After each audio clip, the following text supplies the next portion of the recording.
കൊല്ലം beach സന്ദർശിക്കാനെത്തിയ Tamil Nadu സ്വദേശികൾ അപ്രതീക്ഷിതമായി തിരയിൽപ്പെട്ടു. ഒടുവിൽ മത്സ്യത്തൊഴിലാളികളും പള്ളിത്തോട്ടം സ്വദേശിയായ യുവാവും ചേർന്നാണ് ഇവരെ രക്ഷപ്പെടുത്തിയത്. ഇന്നലെ രാവിലെ 11 മണിയോടെയാണ് അപകടമുണ്ടാകുന്നത്.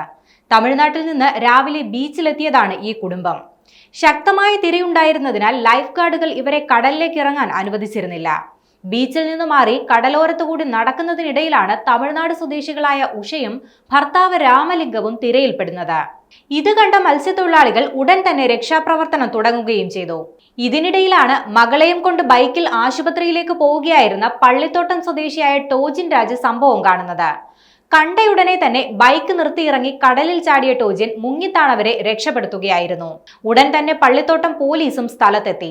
മിക്കപ്പോഴും ശക്തമായ കടലേറ്റമുണ്ടാകുന്ന കൊല്ലം ബീച്ചിനെ അപകടരഹിതമാക്കാനുള്ള നടപടികൾ വർഷങ്ങൾക്ക് മുൻപ് തന്നെ ആരംഭിച്ചതാണ്. എന്നാൽ ഇത് നടപ്പിലാകാതെ വന്നതോടെ ഒട്ടേറെ പേരാണ് അപകടത്തിൽപ്പെടുന്നത്.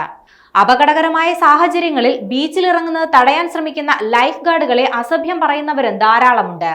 2 ഷിഫ്റ്റുകളിലായി 7 ലൈഫ് ഗാർഡുകളാണ് ഇവിടെ ജോലി ചെയ്യുന്നത്. തിരക്കേറുമ്പോൾ എല്ലായിടത്തേക്കും ഇവർ ഓടിയെത്താനും കഴിയാറില്ല.